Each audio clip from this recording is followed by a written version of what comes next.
Before we start, I just want to kind of think about the motivation here. And if the pandemic has shown anything, it showed how vulnerable healthcare systems were around the world. And that's led to a focus now on sustainability and resilience and a broader sense of sustainability as well, beyond the environmental sustainability that we've been talking about today. And at OHE, we've been working with the London School of Economics on a healthcare sustainability and resilience index. And our early findings from that are not good. And they've been showing that all the major healthcare systems we've been looking at perform relatively poorly against our index. So I'm hoping we're going to get some interesting findings today that are going to help healthcare leaders, health policy experts move this important topic forward. And so I'm going to start with a question to Bjorn, actually. There you are. How would you define sustainability and resilience for everybody? So, I mean, I'm coming from a very specific area. I'm coming from surgery, which we heard quite a bit about today, and which is an important area, actually, where we can reduce waste and move towards a more sustainable system. I think sustainability is making sure that we have access to healthcare for the population at an affordable rate and by using the resources we have most efficiently. Concretely, for us in surgery, that means we're working on systems that are actually very granular and detail-oriented in assessing the capacity of a system. So let's say the capacity of the NHS in terms of people, operating rooms, materials, supply chain, and so on. And then making sure that we use that capacity and these resources to serve the population most efficiently. And yeah, it's incredibly granular and detail-oriented in the end of the day. It's very, very challenging to move towards that. But I think it's also an opportunity to get a lot of funding into the system for innovation. So I think, we see a lot of government funding obviously moving into sustainability, into reducing carbon emissions. And we find ourselves in an interesting position as a tech company to receive part of that funding because we contribute to that objective. So yeah, it's really challenging because hospitals have enough to do, and it's not like they're asking for new jobs. We have burnout, we have a lot of other issues. So pushing it on the providers, I think is not the right approach. But if we are able as an industry and from a policy side as well to really use this to get more funding into the system, then it's a good opportunity. Okay, so funding's key. But maybe, Ali, I'm interested to hear your views. Is it just about money, or is it about incentives more broadly in the health system? What are you finding? I think there are a few different things to think about. Ultimately, things do come back to the financial aspect of it, but ultimately it's about understanding which ways you can use the resources that you put into healthcare to either deliver better outcomes for the same amount of money or more healthcare for the same amount of money too. In theory, we should have made probably much more progress globally with understanding outcomes and doing better than we have done over the past decade or so. For example, we, in many conferences like this, talk about the impact and the potential benefits from prevention and from primary care. But again, we see the trends are that less investment is going in there and more tends to go further on downstream too. It's challenging when you think about it from a global perspective. Tens, if not hundreds of billions of lost opportunity and productivity happen in conditions that are eminently treatable. One needs to probably understand why that kind of attention to understanding outcomes and measuring how investment links outcomes hasn't quite played out. And I think a lot of it links to the short-termism and financialization of the way lots of entities operate, not just healthcare organizations, but also governments too. So thinking about a longer-term approach is really, really critical if we're going to move to a more sustainable, rounded, and high-value approach. So lots of themes about the long term there as well and planning, but what's your experience at a European level? First, I have to say that I'm a nurse also, a politician. But my first view is about how to be sustainable and resilient when it comes to health systems. And we cannot forget, first, that we have three dimensions. That is social, economic, and of course, ecological issues. And for me, the efficiency and the way we modulate the efficiency we achieve in those three aspects will be crucial to go for sustainability and also for resilience. For me, for example, when it comes to social, I cannot understand a sustainable system without universal health coverage. For me, this is important, but it's also a challenge in the economic aspect. So the way we balance these three aspects will be the real outcome when it comes to sustainability and also to resilience. Let me say one thing. There are very different health systems in Europe, across Europe. Some of them has the very clear public health coverage for all. Others, different approach. But the way we move in be constant, in update innovation and introduce innovation into our health systems will be very important in our success. So for me, technology is crucial, it's very important. But the way we adopt technology, the way we put efficiency in technology and all the solutions be in place at the right time will be also important, for example, when it comes to medicines. We have a problem in Europe, and we could see during the pandemic that the approval of the vaccines were first in UK than in Europe, because EMA was lagging a little bit behind. But how to adopt the new treatments, the prevention, the caution with the new treatment that we have will be very important in future. So we've heard a little bit there around some of the challenges as well, but have we got some good news stories? So Bjorn, maybe I'll start with you, because you've got a smile on your face there. Have you got an example of what concretely some actions can be taken by healthcare leaders to deliver on this agenda? Yeah, I think there's many smaller and bigger examples. I think definitely to your point, the adoption of technology is from our perspective critical. And there, what we're talking about, actually, the first step is collecting the data. So, getting into the data collection, collecting the information about how are the resources that we have, the people, the infrastructure, the consumables, the devices, and so on used. And with that, we can then gather the information and understanding of how to become more efficient. Very concretely, how do we do that? We're working with, obviously, the hospitals, but we're also bringing in the insurance companies. So the first ones to move are actually the reinsurance companies, interestingly enough, because they really care about that long-term view, but also about the risk aspect in surgery, which is significant. And they are willing to finance that. Yeah, so they are willing to really put money into the hospitals for innovation. So they're giving, we're talking about a French company, for example, called Reliance or Reliance Group, a pan-European risk manager, risk insurer. They're giving the hospitals money to invest. And the hospitals are buying us and others to create this environment of data collection and then utilization. And then it's incremental. So then day by day, you're collecting more data, you have a better understanding, then you can adjust and understand how to use the resources better, how to reduce the waste. That's a big part of system is just empty rooms, things are going to waste, as we heard before, and we're throwing out so many things that we buy with government money out of the window. And so I think there is a willingness to move, but we have to work in these kind of consortiums, I think, around very specific problems.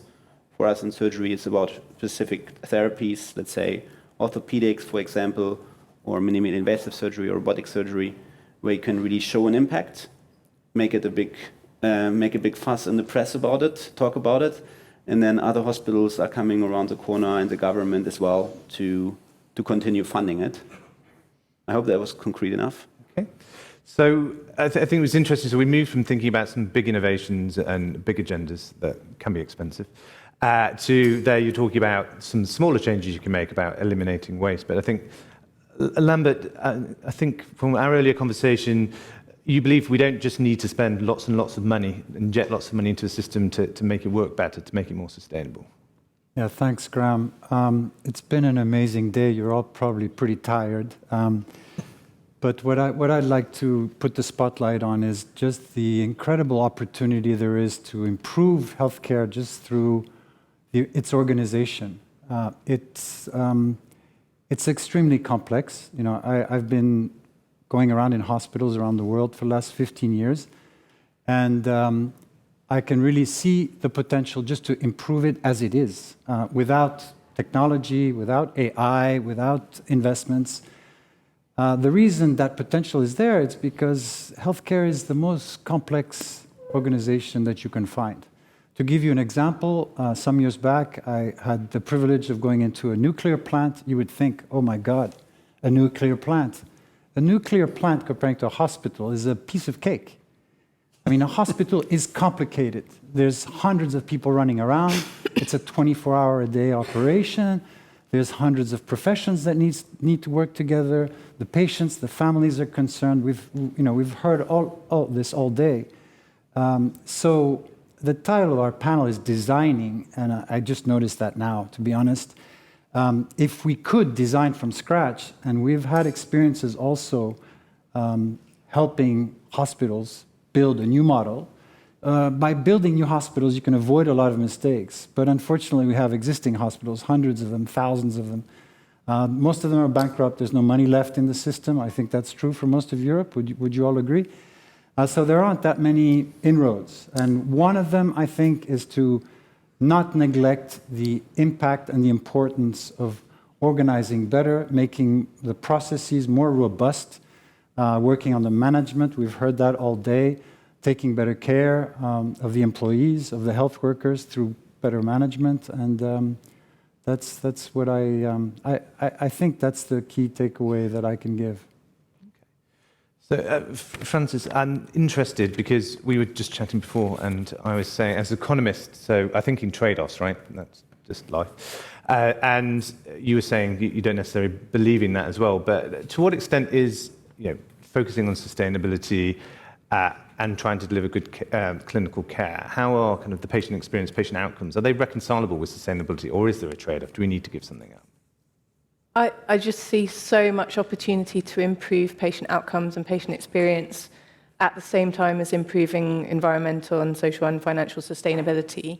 So I was saying to you earlier, I didn't feel that talking in terms of trade-offs is a particularly useful narrative at this point, because there is so much complexity, there's so much to improve, even without a new technology. And I think also about designing a more sustainable system. I mean, can we really any of us, it's great to have so many people working on this. Effectively, we need people to design in the area, in the specialty, or the facility that they work in. They need to be inspired, engaged, and then equipped and empowered to help to create those solutions. Because I'm a firm believer that you learn by doing, and then that learning can then be translated into setting targets and regulations and things like that. And then that can hopefully unlock more learning by doing. So we need clinical staff and multi-professional groups and patients and everybody working together on these things. And I think sort of my story is that I came out of clinical care because I was so concerned that the environmental impact of all sectors of the economy wasn't being addressed, but I wanted to focus on my own sector. But I felt that in clinical practice, I was completely unable to even raise it on the ward. I mean, I was working in a dialysis unit. The thought of going and speaking to the sister in charge, saying, could we talk about the equipment or something? I would have been completely mad. So a lot of my work over the last 15 years has been, well, how do we create frameworks and space in the role and a kind of professional responsibility so that clinical staff can address this and they have the permission to address that. And one of the things that has been most powerful in doing that has been bringing it together with improving care and improving quality. And in the NHS and in other health systems, quality improvement is the bit of a health professional's week when they are expected to do something about changing the system where they work. And so if we can build sustainability into improving quality, we're enabling them. And also we're highlighting that they can use those same tools and approaches to apply to improving sustainability. And so we've developed quite a lot of tools and programs to support people doing that. And now you can just see them applying that and coming back and telling us the innovations that they're making. Thank you. And Ali, as a obviously major insurer as well, how can we set up the system to send the right signals? How can we make sure that the value that we want to create in a health system is there and reimbursed and recognised? I think what's really critical is thinking about how to create the right set of incentives, whilst recognizing that you're starting from a position that you have pretty imperfect incentives and you need to gradually make a change. Just a few examples what we've done previously. We have some agreements with some of our providers where actually we do embed outcomes and other performance measurements directly into the amount we pay to them. And I think more and more that approach is going to be needed. I think lead and have a system for continual change. So again, the money follows the outcomes. I think understanding data, as was mentioned, is really important too, because a lot of organizations we interact with, not the majority, but a lot of them actually have a lot of data they can't quite understand, or if they do understand it, they don't think about the wider potential impacts on things outside their individual facility or group of practice or activity. So working to really get the best out of the data to understand what it means in terms of outcomes, wastage, leakage, whatever it might be, is critical too. I think finally it's also recognizing that there is an adoption curve to be had in any area of innovation, and a lot of the changes that health systems need to think about globally are pretty substantial in terms of ultimately, to your point, how they're managed in general. So recognizing that it's a long-term goal and having a long-term vision and a long-term horizon, you can't make these changes in 2 quarters or 1 financial year, and sticking to that message and plan is important. And then again, at a European level, because health is obviously devolved responsibility, so what at a European level can be done to kind of drive the right type of change? First, let me say that I agree with Lambert. There is a lot of complexity in the health system. I don't know if it's worse than a nuclear plant, but probably it would be. But we are in a moving scenario. It's true that redesigning or reorganizing some aspects of the health system will be easy to achieve some levels of sustainability. But we are moving in a very different way. First, we are running out of doctors and nurses in many parts of Europe. We have a clear shortage. So we want them to go to hospitals or even to rural areas. But it's very difficult to achieve a complete staff in some hospitals. So how to make more attractive our health systems to increase the rate of nurses and doctors is a challenge for future, because we cannot work without them. So increase skills, protect them, because we experienced during the pandemic how helpful they were. So it's time also to rethink our approach to health professionals. Because, for example, in rural areas, we have elderly people in rural areas, and we don't have doctors and nurses to attend them. So this is a big challenge. And let me say one thing, we have new technologies, and we have to use and take advantage of new technologies. But new technologies also pose two big challenges. First is the standardization. You mentioned data. Data is, of course, very important. But how to standardize data, to use data in very different places of the health system, and not only in the health system, all the spin-off that we are having, because innovation needs data. And the other challenge is protect this data, protect the patient, the data of the patients. We are working in the EU in a new regulation that is almost done. We are in the final negotiations for a European health data space. That is a common approach for the 27 member states, more than 400 million of people. And it's very difficult to have a common approach to all countries. Data protection. We have a very restricted data protection approach in the EU, but we need to share data. We need to share data to attend patients, but also for innovation. For example, I can see big pharmas want to have this data to use for new medicines, for innovation, for patient care, for cancer innovation. But the use and the misuse, how to achieve this balance in the exact use for innovation and data protection, I think is also a challenge not only for the EU, also for United Kingdom, for UK, USA, and other blocs. Not for China. They don't care about data privacy. But for us, it's a challenge. So this is one of the things that we had to build in our health systems, if we have a very, very good use of data and use the data into innovation and transformation, I think that we can use better these technologies, these new technologies, and give also tools, provide tools for the people, that these tools can help also nurses and doctors to feel more comfortable when they do this work every day. So I think this is one of the main thoughts that I have about the European regulation. The European health data space can help us to innovate and also to go across Europe and have a good access to the health system.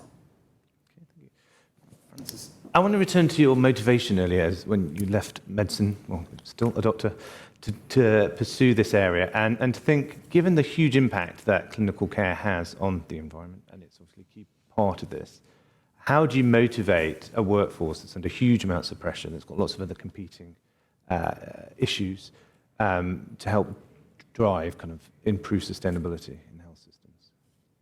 I mean, I think motivation follows action, follows agency. So I think actually people are motivated, but many people are paralyzed by feeling they can't make a difference because they don't have time or they don't know where to start and that kind of thing. So I think if you can provide an opportunity, if you can, where people can make even a small change and see a difference, then you will increase their motivation to do other things. So intrinsically, people are motivated to improve care and to protect the environment. It's only when they feel they can't that they're not. So some of the work we do, we work with clinical specialties, and we have been kind of trying to encourage units to identify a named representative to take forward sustainability. That's the thing. And sometimes they have, and then they haven't provided them with any time to do the role.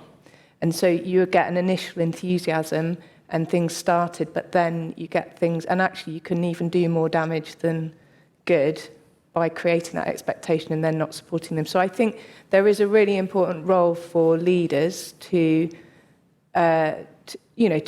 show how this agenda is considered really important, and to encourage innovation and leadership from their staff, but also to provide some time. It's mainly time that people need, and to also take the learning that is then produced and take that forward in other areas of the organisation. Okay, thank you. And then my last question before I open it up to our audience and try not to keep them for too long from their drinks. So it's an open question to you all. What's the prize here, right? So what's on offer? What can health systems and health leaders gain by tackling this?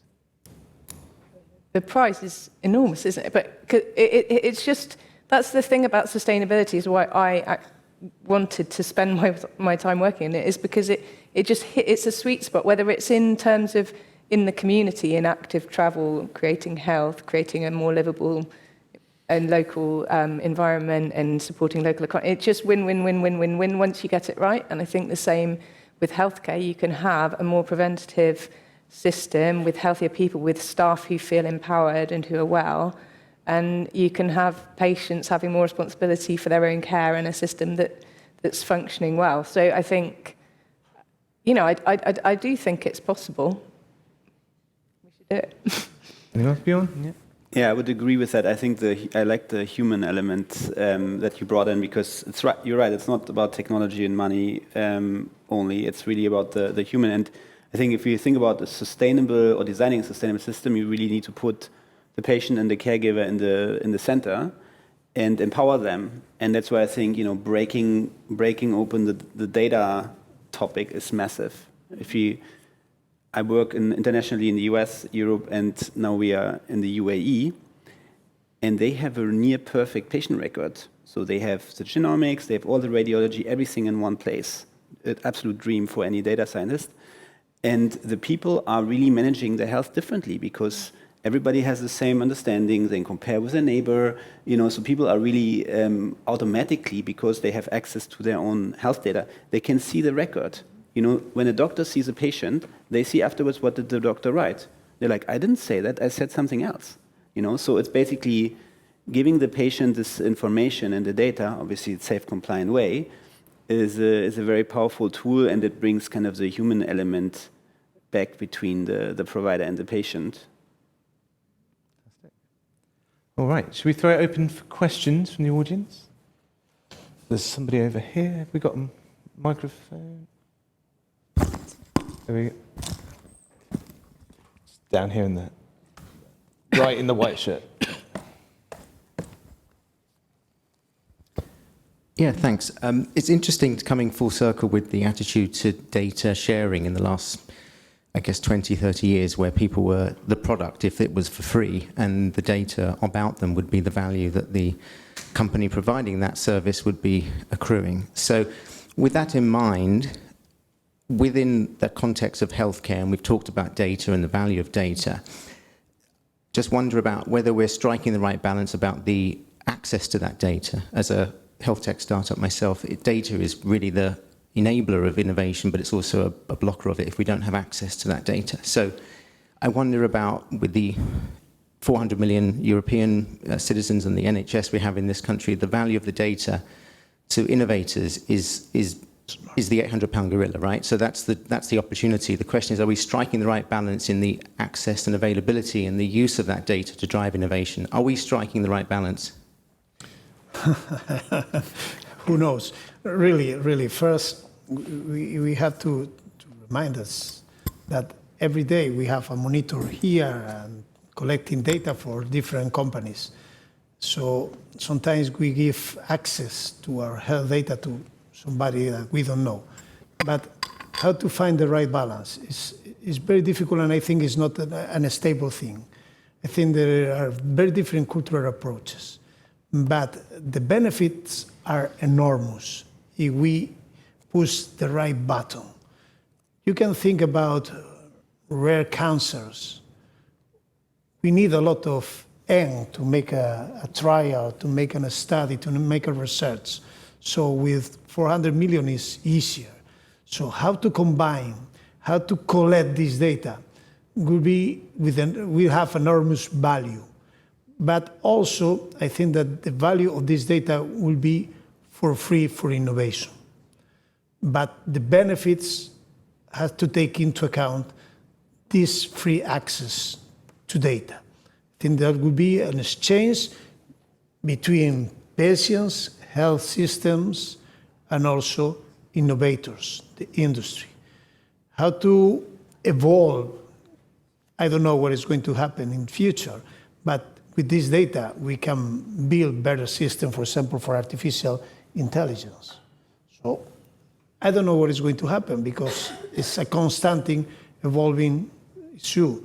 But the data privacy against or versus innovation will be always on the table. We are going to finalize probably into this term, this legislature, before the end of the legislature, that will be in May of the next year, this regulation. I hope it will be functioning in whole Europe, but there is still a challenge remaining. That is the standardization. Don't forget that technology sometimes is very difficult to achieve because we have to put in common very different languages that we are using. You mentioned one very small country that are making big progress. There are others in Europe, for example, in Estonia, or even in my small region in the health system, we have the same access through an app that we can find all the records. And let me say one thing about professionals regarding health data. The value of health professionals. I'm a nurse, emergency nurse. I feel like an agriculture of data, working as a news. So we have to give value also to these data collectors professionals. Mm-hmm. Yeah, Alika. It's a really complex debate, and I think on one hand, it's reasonable to say there is a lot more that can be done with data at a macro level. But on the other hand, the reason why there is caution in increasing access to data is because once you open up the access to that data, you can't bring it back, and there are real risks and harms that many people are concerned about that can be applied. The thing that I'd like to add to Nicholas's point relates to the fact that the data that's out there that's publicly available probably isn't being used to the best of its advantage. There are a tremendous amount in the UK, for example, that you can get in terms of public health profiles, for example. And sometimes when I speak to early founders and they're talking to me about a particular organisation they're interested in working with, I ask them whether they've looked at the board papers for that trust or whether they've looked at the organisation's own data they're publishing, and sometimes that doesn't happen. To give you another example, we undertook a large-scale procurement of a clinical service recently, well, a few years ago now, actually. And what was interesting about that is that the National Registry for that service collected data on individual outcomes for surgeons. What we saw from that data is in some of the facilities, only half of the surgeons had looked at their own outcomes, and of those, only half of those had validated them. So I think there's something about really embedding from at every level of organizations in the ecosystem, a curiosity and a desire to use that data for improvement. Any more questions? Okay. Oh, no, sorry. Next. Hi, thank you very much. Just, I want to raise you on your topic on prevention. Obviously, you mentioned that it's not given the parity of esteem with acute care or even a primary care. And I think my own thinking, part of that, I'm a public health specialist, is that the life cycle of a prevention intervention coming to fruition is 2 or 3 times that of a political life cycle. You know, we do accounting in the NHS on an annual basis. So how do we start, and this is for the panel generally, how do we have those conversations with government, with Treasury departments to say, look, you will not see the return over 1, 2, 3, 4, 5 years. We're looking at 10 years. Or actually the flip side would be, what are the short to medium term signals you could use as evidence to convince them of those gains? Who wants to go first? Cool. I want to say something about prevention, not exactly what you mentioned, but I worked in the Beating Cancer Committee in the European Parliament that was mainly for a strategy for Europe, and we worked a lot, and we have very, very strong discussions regarding prevention. And we must not forget that prevention will be always the most sustainable health strategy, always, because if we prevent tobacco consumption or we tackle this obesity pandemic that we are having in Europe, will be more and more cheaper than treat diabetes or cancer. But we cannot forget that we have to invest in prevention and new tools for prevention, also digital tools, because young people use other ways of communication that we have to break, because some industries are investing a lot of money in counter prevention. You can see every day people with new forms of tobacco consumption and industries trying to engage with technological devices people to nicotine addiction. And the same is happening also in other industries regarding the use of sugar or some beverage. So I think we have a challenge. A challenge, say to the people that we have to invest in primary care, we have to reorganize primary care in Europe, and we have to reorganize the way we deliver prevention strategies to the people. I think we must invest money on that because we will save a lot of money, and prevention is not only cheap, it's sustainable, it's also environmental friendly when it comes, for example, the things we eat. So let's go for prevention. Graham, I'd like to say something that we haven't said so far. A very easy thing to do, not easy to implement, but a simple approach is to try to remove some of the administrative tasks that the healthcare system is carrying out. For example, you know, in hospitals, most doctors are spending their times on computers, filling out forms, and you know that's not why they studied medicine. And the scope for improvement there, again, is huge. I mean, we can use common sense, we can use technology, we can use robots to just get rid of as much as possible of that.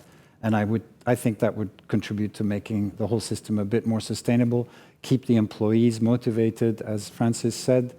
And a key thing is also involving them. You said that very clearly. Sometimes I'm asked by general managers or CEOs of hospitals, what should I be doing? And I give them a pretty simple answer is go on the floor, go meet your people, ask them what problems they're facing, ask them what solutions they have. And sometimes the solution is right there on the table. It's just not getting implemented. Because again, we said it's complicated and it takes a lot of time and effort. Francis, do you want the last comment? Yeah, I mean, I agree with that. I mean, I'm not best placed to answer the political question about how we move resources into prevention, and I think it is really important. And, obviously some things you can show quite short prevention. I do think it is a political thing that we need to use our democratic processes to get the people to prioritise and to use the narratives about how things can be better than they are. Because you need action across all sectors, don't you, for prevention. But in terms of saving time, I think that's staff time is a really useful currency. And I was saying before that staff they don't have time to invest in the work to make changes, but actually a currency of some of the savings that almost always come out of those projects, the sustainability projects, is savings in staff time. So if it can be recognised that by putting time into that, they're freeing up time for themselves and their colleagues. And in terms of staff well-being and staff retention, eliminating kind of time spent on low-value admin and sort of transactional staff to free it up to spend on more complex interactions with patients who are in a more difficult situation. That's what gives them meaning out of their work, and then that becomes the source of energy that they have to keep coming in the next day. And in a blatant plug, tomorrow at 2:50, I'll be addressing your question on prevention and how to fund it. So do come back there. I'm being very told off by the clock here that I am way over the time. So I think that's the end of the questions. But it just leaves me to thank our panelists today, and I hope you join me in that.